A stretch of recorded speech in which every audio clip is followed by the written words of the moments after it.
para petugas manasik yang telah istiqomah menjalankan tugasnya khususnya pada hari ini. Senantiasa Allah berikan kesehatan, panjang umur usia dunianya. Amin ya robbal alamin. Bunda Kayaksono, Profesor Priyatno, Bunda Sari, dan seluruh yang menggawangi MOS pada saat ini. Senantiasa Allah berikan kemurahannya dengan kemuliaan Syekh Mursyid. Ikhwan, akhwat yang dimuliakan Allah Subhanahu wa Ta'ala, yang sedang menempuh ke hakikat keikhwanan, dan juga pemangku manaqib saat ini Bapak Haji Yusli, Ibu Haja Sulamah, yang kemarin bertemu di Jagat Ares bersama anak dan cucunya. Senantiasa Allah ridhoi mereka semua, dalam ridho menjadi murid Tuhan Syekh yang istiqamah, dan segala niat hajatnya Allah kabulkan. Masyaallah ikhwan rahimakumullah. Bangsa Syekh Muhammad Abdul Ghausif Maslul menerangkan di bulan Zulhijjah ini dalam kitab beliau, kitab Fadail Syukur, menerangkan tentang huruf wau wa amal wau fi hadzal syahri al waro. Huruf wau pada bulan ini adalah tentang waro, kehati-hatian. Waro adalah menjauhi hal yang subhat, yang remang-remang, tidak jelas, karena takut terjerumus pada hal-hal yang diharamkan. Dikatakan juga bahwasannya waro ialah menetapi amal perbuatan yang baik. Maka Rasulullah Shallallahu Alaihi Wasallam bersabda, sebagian dari tanda baiknya keislaman seseorang ialah meninggalkan sesuatu yang tidak berarti bagi, yang sia-sia. Dalam kitab Tanbihul Ghafilin, Syekh Abu Laid Asamarkon menerangkan bahwasannya yang sanadnya dari Abu Qatadah, Syekh Abdullah Mutarif berkata, terkadang kau menemui dua macam manusia. Yang satu lebih banyak puasa, sholat dan sedekahnya. Tetapi yang satu lagi lebih banyak pahalanya, yaitu yang lebih kuat waro. Waro dalam kitab ini dijelaskan berhati-hati dalam melakukan hukum, menghindari barang syubhat, takut mendekati kepada yang haram. Maka beliau meriwayatkan dari sanadnya dari Umar, katanya dikala sahabat Nabi Abdullah Rawahah ketika akan berangkat menuju perang Mut'ah, maka beliau meminta nasihat kepada Rasulullah. Ya Rasulullah, nasihatilah aku. Maka jawabnya, kamu akan mendatangi tempat yang masyarakatnya sedikit bersujud kepada Allah. Maka perbanyaklah bersujud. Tambah lagi ya Rasul, jawab, zikirlah kepada Allah. Ia dapat membantu mencapai keinginanmu dan hajat. Lalu berangkatlah Abdullah Rawahah. Tetapi kembali lagi dan minta tambahan nasihat dari Rasulullah. Maka zikirlah kepada Allah. Dia tinggal senang kepada yang tunggal. Maka kata Abdullah, tambahkan lagi ya Rasulullah. Kau jangan malas dan jangan merasa lemah jika berbuat kesalahan 10 kali untuk melakukan kebaikanmu 1 kali. Jadi bagaimana seorang Abdullah Ruahah dengan kehati-hatiannya dikala ingin perang Mut'ah meminta nasihat pada Rasulullah. Karena dia akan berperang kepada orang yang tidak mau bersujud pada Allah. Maka Rasul katakan, banyaklah engkau bersujud kepada Allah. karena yang kau perangi orang yang tidak menyembah Allah. Maka di situ segala sesuatu innamal a'malu binniyat wa innamal likulli imrin ma nawa. Semua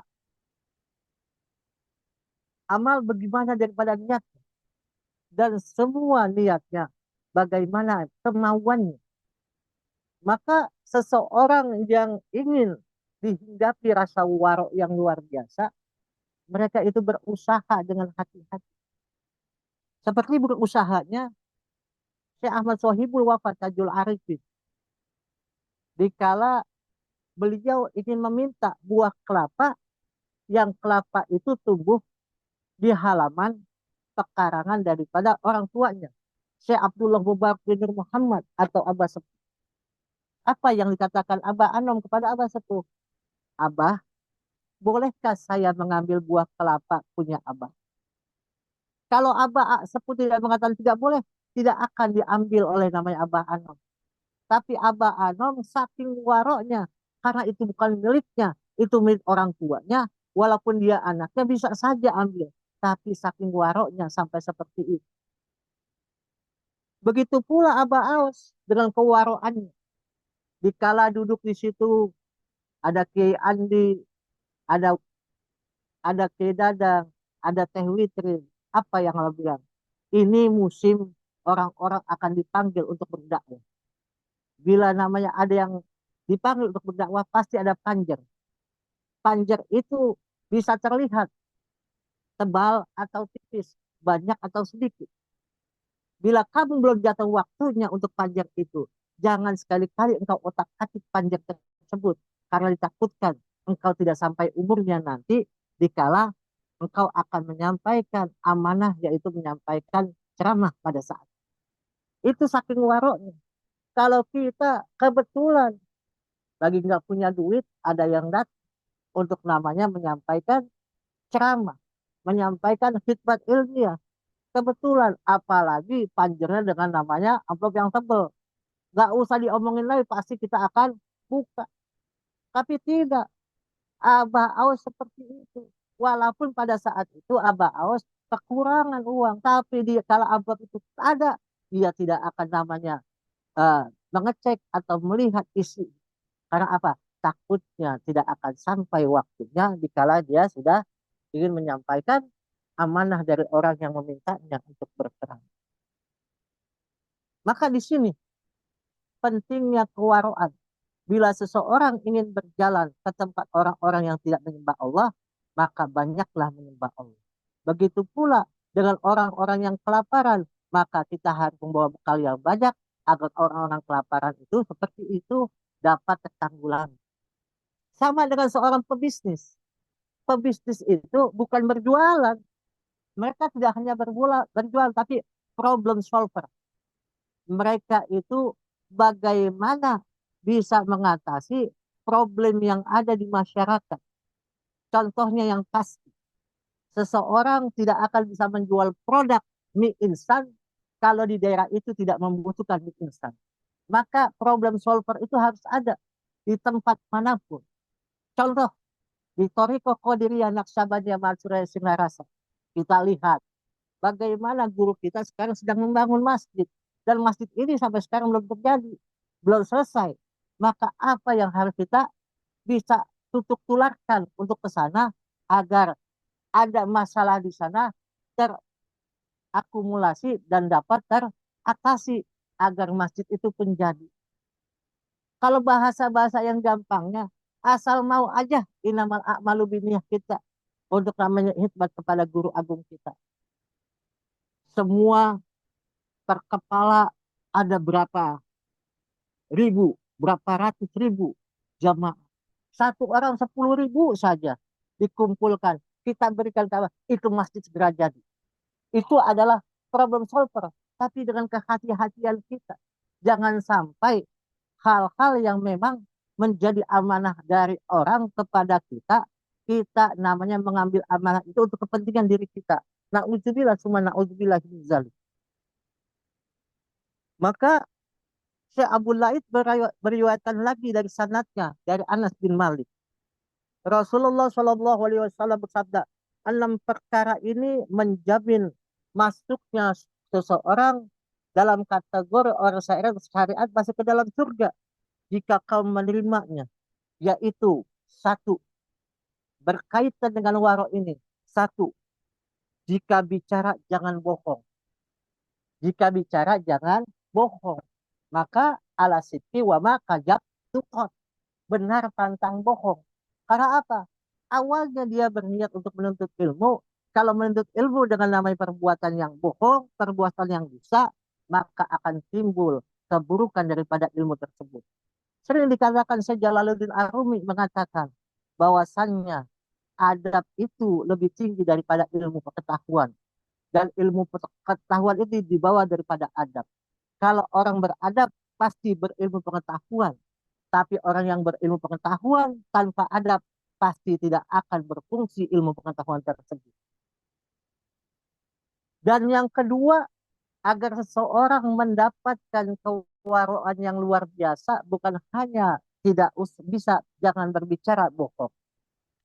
Jika berjanji, jangan meleset. Maksud jangan khianat kalau berjanji. Kadang-kadang kita berjanji, kita khianat. Kalau kita dikhianati, bagaimana rasanya? Begitu pula kita berjanji kepada guru musyrik untuk mengamalkan amalia ini. Kalau kita tidak mengamalkannya, berarti kita sudah melanggar janji. Kita tidak mengambil amanah daripada orang-orang yang dimuliakan oleh Allah. Dan juga jika dipercaya, jangan ia khianat. Kadang-kadang, maaf, kita dipercaya oleh orang lain. Mungkin merasa dirinya tidak dilihat orang lain. Karena dia yang memegang tampuk pimpinan, tampuk kekuasaan, ataupun memegang namanya kekuasaan di sekitarnya sehingga orang tidak melihat. Padahal dia tidak tahu. Sesungguhnya Allah Maha melihat apa yang dia perbuat.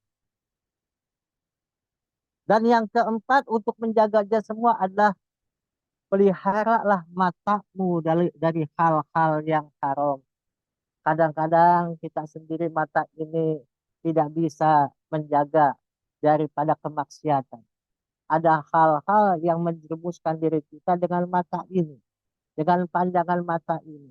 Sehingga yang terlihat terpikir oleh otaknya. Contoh yang sekarang di Raja Ampat. Tempat yang begitu bagus, tempat yang begitu indah, tapi sekarang hancur karena melihat mata memandang tersebut. Di situ ada sumber daya manusia yang harus dikumpulkan untuk diambil kekayaan alamnya, tapi merusak ekosistem yang ada di sana. Ini salah satu merusak dengan pandangan matanya. Dia berpikir untuk merusak alam tersebut. Tetapi sesungguhnya Allah berikan mata ini untuk memandang kebaikan. Maka Abah mengatakan kita itu MUI, Majelis Ulama, Majelis Umat Islam, yang tiap kegiatannya kita membaca Al-Quran. Maka mata ini digunakan untuk melihat hal-hal yang baik untuk memperindah mata kita dengan melihat sesuatu yang diperbolehkan oleh Allah Azza wa Jalla. Dan yang kelima untuk namanya kewaraan ini, peliharalah pula kemaluan alat vitalmu. Jangan sampai berbuat haram dan zina dan lain-lain. Kadang-kadang, maaf, kita tidak bisa menjaga kemaluan kita, menjaga aurat kita.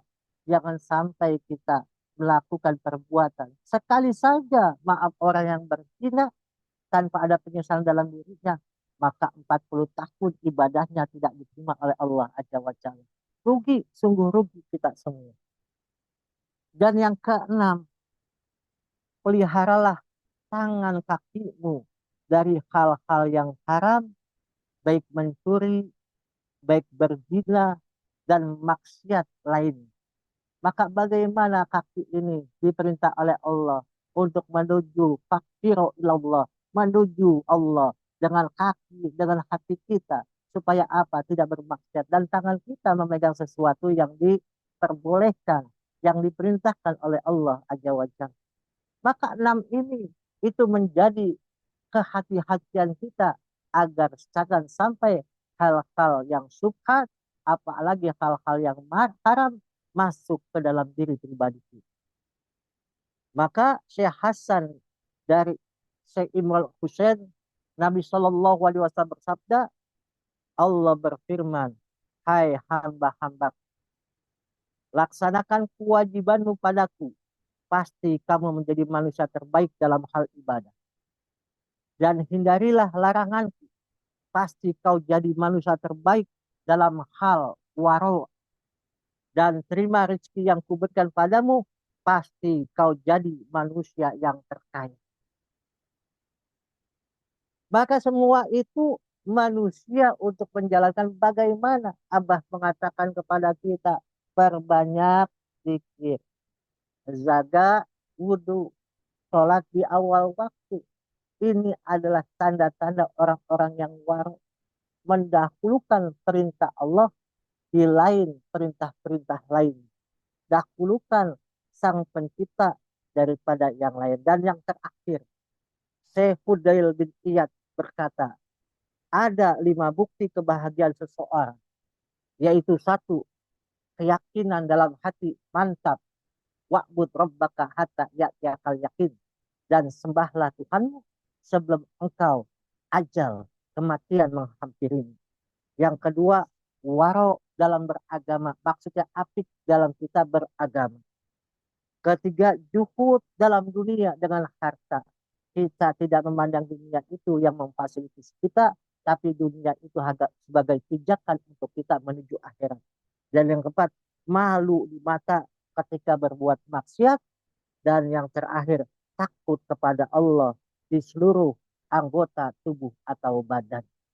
Maka bersyukur kepada Allah dengan diberikan kita semua kemuliaan untuk bisa mengingat Allah, maka dimanapun kita berada, kita dalam bimbingan Allah bersama orang-orang yang dibersamakan dengan Allah.